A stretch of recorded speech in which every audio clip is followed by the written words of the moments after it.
I thought I'd seen monsters before, but the way that thing smiled while torturing him, yeah, something about this village felt wrong from the start. I walked into the blood-covered streets pretending to stay calm. My name is Ijwin Shigeo, but inside, my instincts were screaming at me to run. I should have listened. The deeper I went, the worse it became. Bodies everywhere. The survivors didn't even cry anymore. That silence honestly scared me more than the monsters. Then I learned the name behind everything, Arjuna. One look at his face and I understood immediately. This man enjoyed watching people suffer, and those masked creatures serving him.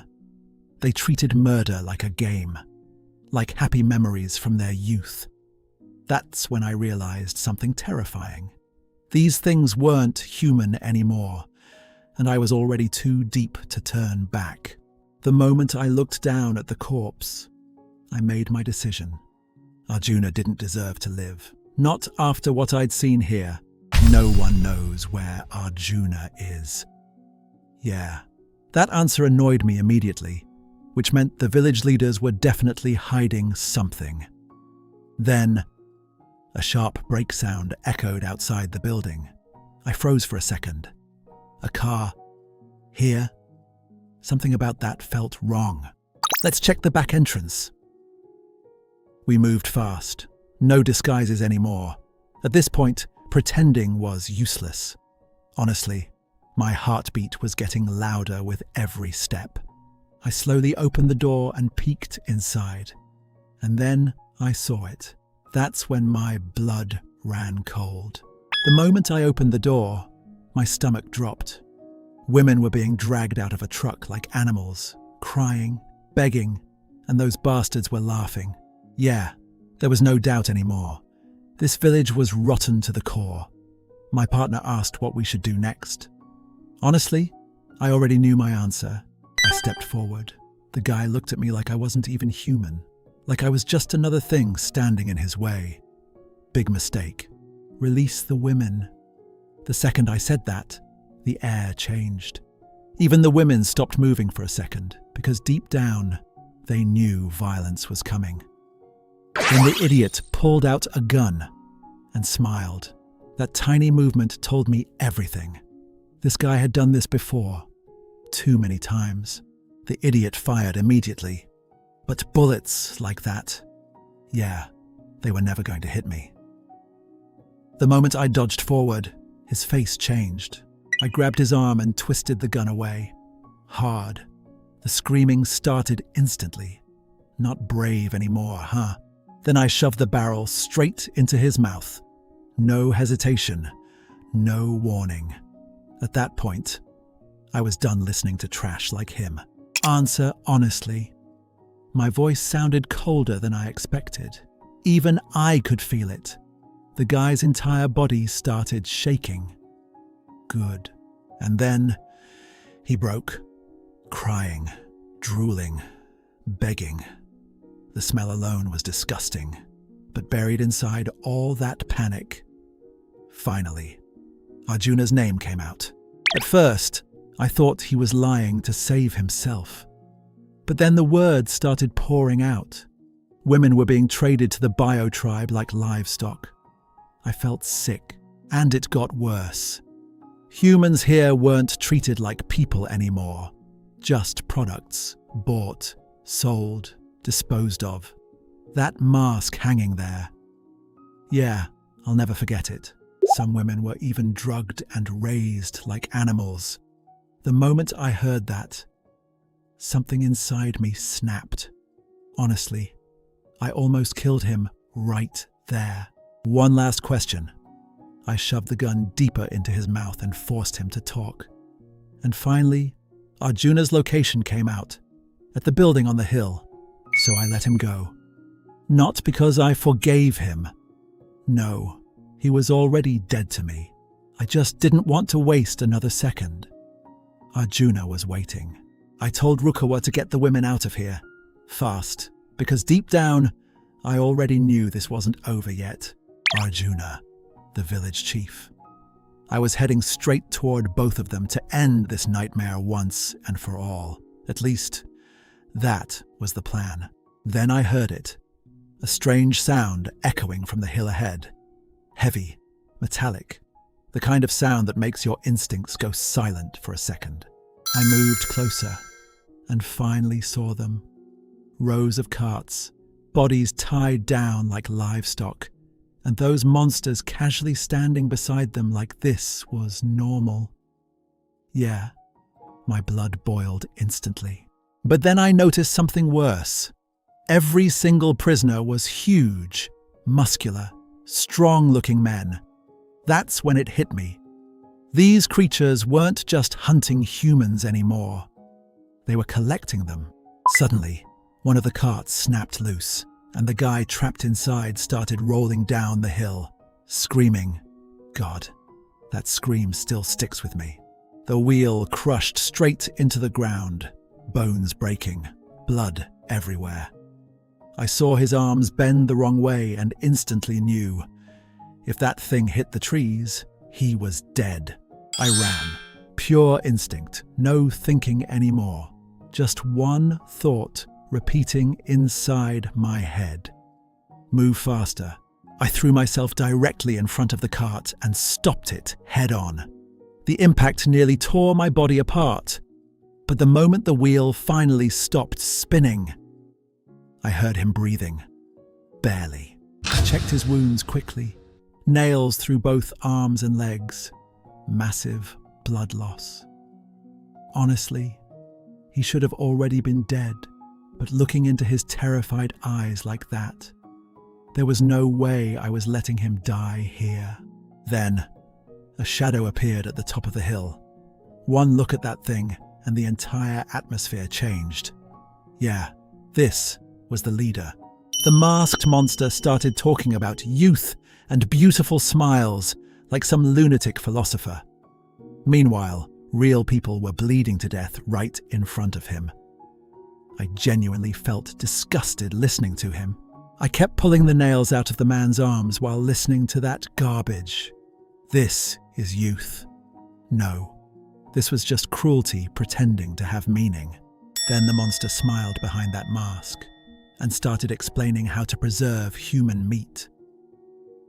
Calmly, casually, like he was teaching a cooking lesson. That was the moment my anger stopped feeling human.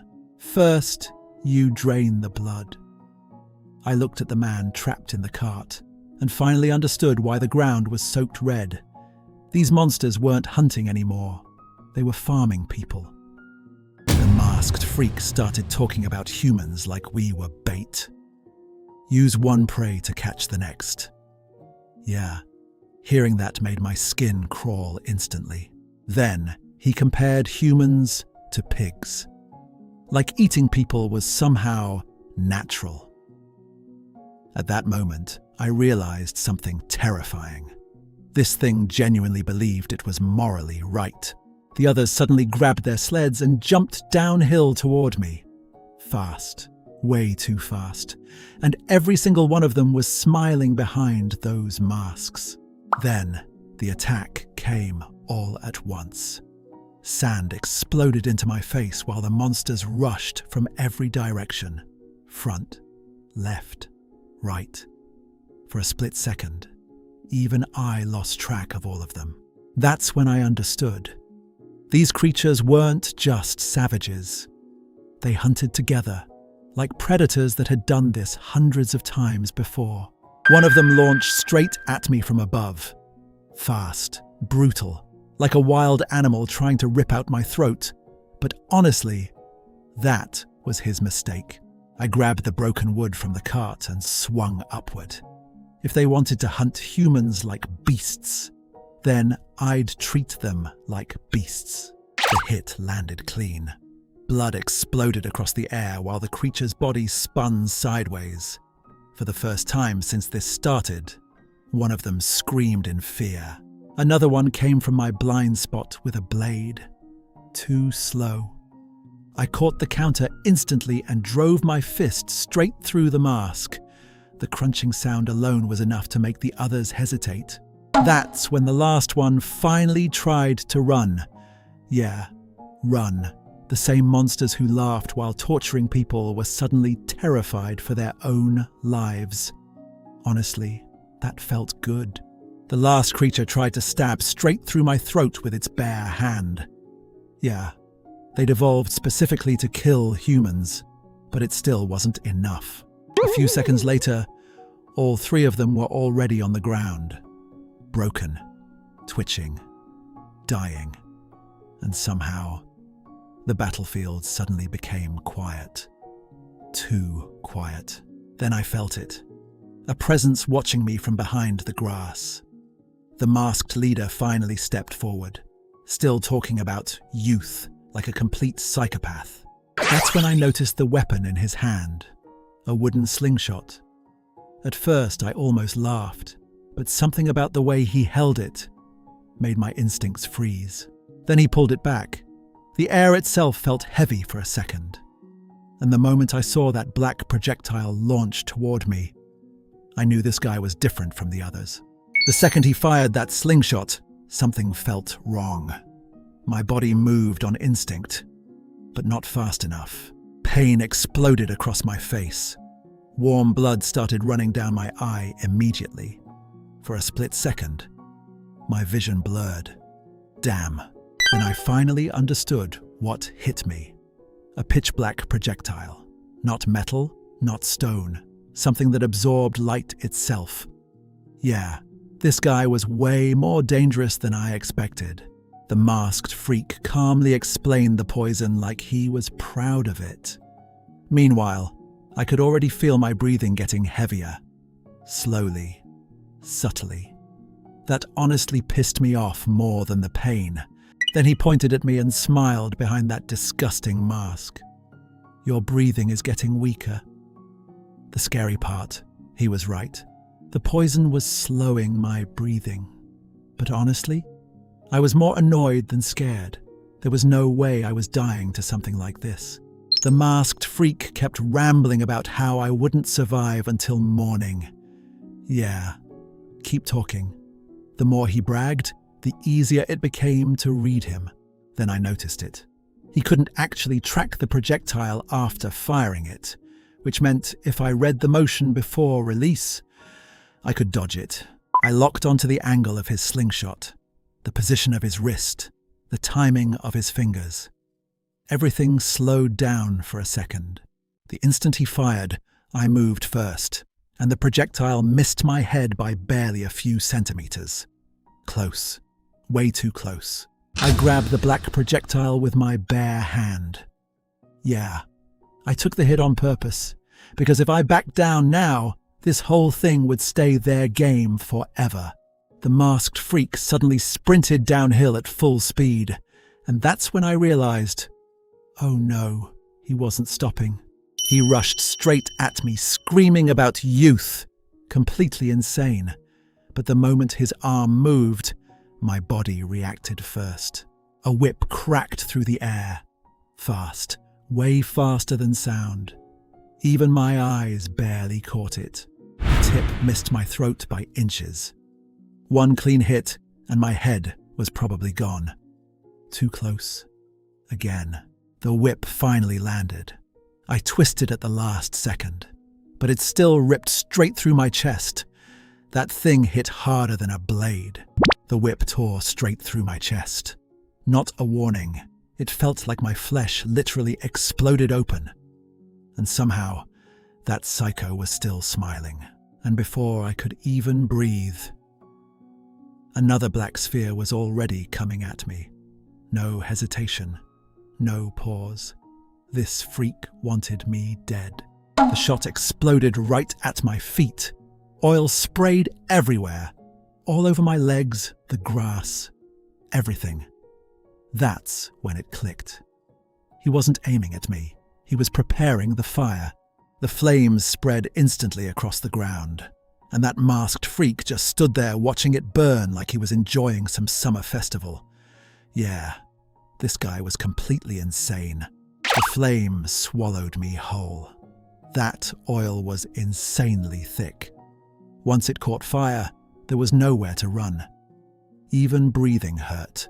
The masked freak spread his arms like he'd already won. Every one of my attacks had been baited into this setup. He planned the fire from the start. But then something clicked in my head.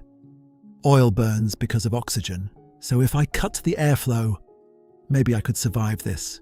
I threw myself straight through the burning slope. The fire tore across my skin while I rolled through the dirt. Pain exploded through my whole body, but the mud started smothering the flames. I kept rolling again and again until the fire finally weakened. Everything hurt. My skin felt ripped apart, but I was still alive. I rolled through the dirt over and over, smothering the flames with mud. Most of the fire died out, but my hair was still burning. The smell was disgusting. The fire still wouldn't die. Even my hair was burning now. At this point, I could literally feel my brain heating up, so I snapped my neck hard, like illegal headbang levels of force. The fire exploded off my head instantly, and just like that, the flames died. I stood there covered in ash, staring forward like this was totally normal. Then the masked freak moved again. The second I survived, he came flying at me like he took it personally. That's what terrified me most. Not his speed, his obsession. The second his finger twitched, my brain connected everything instantly. That wire wasn't random. This psycho had been setting traps the entire fight. I stopped trying to dodge. The second that wire came at me, I kicked straight through it. And the impact? Yeah, it sent that masked freak flying across the field. The force traveled straight through my kick. And the next thing I knew, that masked freak was tumbling across the ground like he got hit by a truck. For a second, even I was shocked by how hard that landed. That freak actually got stronger after being launched. The more I knocked him around, the crazier his attacks became. And then he started swinging that thing so fast, the air itself bent around it. Right then, I realized it too. No matter what angle he attacked from, my body was already adapting. I stopped relying on my eyes. The moment his shoulder twitched, I already knew where the whip was coming from. So I grabbed the black bullet I stole from him and hurled it straight back. Come on, try dodging your own attack. But he never got the chance. The instant the bullet reached him, his mask shattered apart before he could even react. The second he lost sight of me, panic hit his face. Where did he go? Yeah, too slow. I slammed both of his knees from low altitude before he could react. An attack you can't even see is the scariest kind. Then I crushed his arms while he was still falling. At that point, the fight was already over. I grabbed his head and forced him to feel every second of that pain. Not enough to kill him, just enough to break him slowly. Then I noticed someone hiding behind the tree, watching the whole thing. So you've been there this entire time, huh? I raised the black sphere with one finger and smiled. Don't worry, you're next. The black bullet tore straight through his forehead.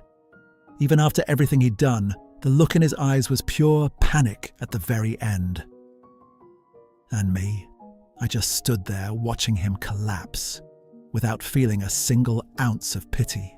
I wrapped the wire around his neck and pulled hard from behind. This is your punishment. Not a quick death. I wanted him to feel the fear first. Then I chained both of them to the wooden wheels like animals waiting for execution. The screams didn't stop, but honestly, I stopped caring. After that, I grabbed the hammer myself.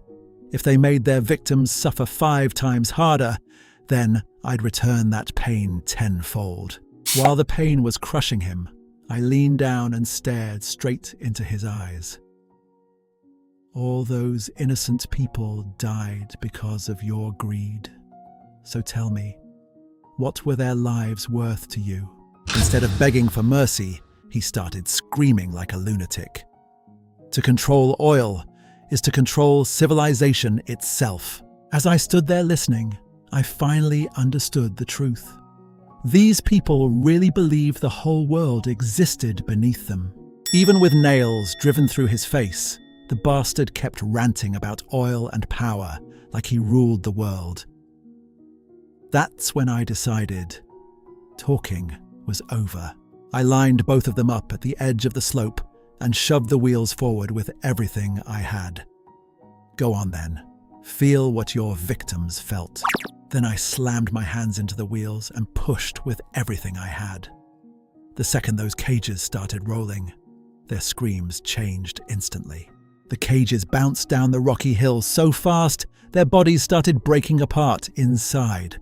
Bones snapping, flesh tearing, blood flying everywhere. And I just stood there watching.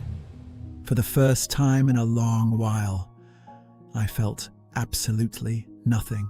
The nails were already tearing through their flesh, but the screams just kept getting louder. At that point, I honestly stopped feeling anything. Their screams still echoed across the field as the cages kept smashing into the trees. Then I realized something insane. That was only the 30th crash. I thought the nightmare was finally over. Then a new guy suddenly appeared behind me like he'd been watching the whole thing the entire time. And this dude was insane.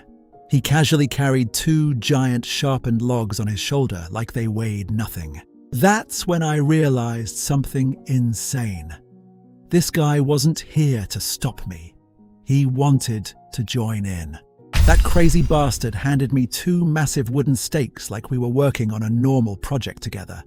Then he smiled and said, "Go on, show me your technique." A second later, we slammed the stakes straight through both of them. The screams that came out after that didn't even sound human anymore. Watching them get impaled like that felt unreal. And the worst part? The guy beside me was enjoying every second of it.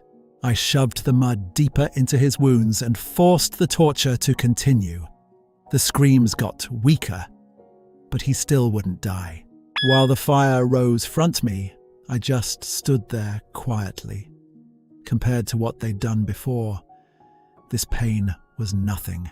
The fire kept rising behind them, and those lunatics were actually admiring the torture like it was art.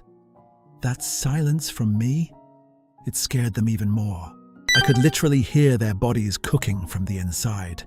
The mud trapped the heat under their skin, so the fire kept burning slower and slower. And the worst part? The guy beside me was calmly admiring it, like some masterpiece. Their screams didn't even sound human anymore. The fire kept roasting them alive while they begged for water over and over. But nobody was saving them. Not after everything they'd done. I attacked while the flames were still swallowing them. Their bodies twitched in panic the moment the heat exploded again. And for the first time, I saw real fear in their eyes. I just stood there and watched them burn slower and slower. The flames kept eating their bodies while they screamed non-stop. And honestly, this torture was still too merciful for people like them. Even while they were burning alive, this guy kept talking about oil like he was some kind of savior. That's when it hit me. He really believed all this suffering was necessary. Even while his body was burning apart, this bastard still kept preaching his justice. That fake smile on his face made me sick. When it was finally over, the field went completely silent. But the anger inside me still hadn't disappeared yet.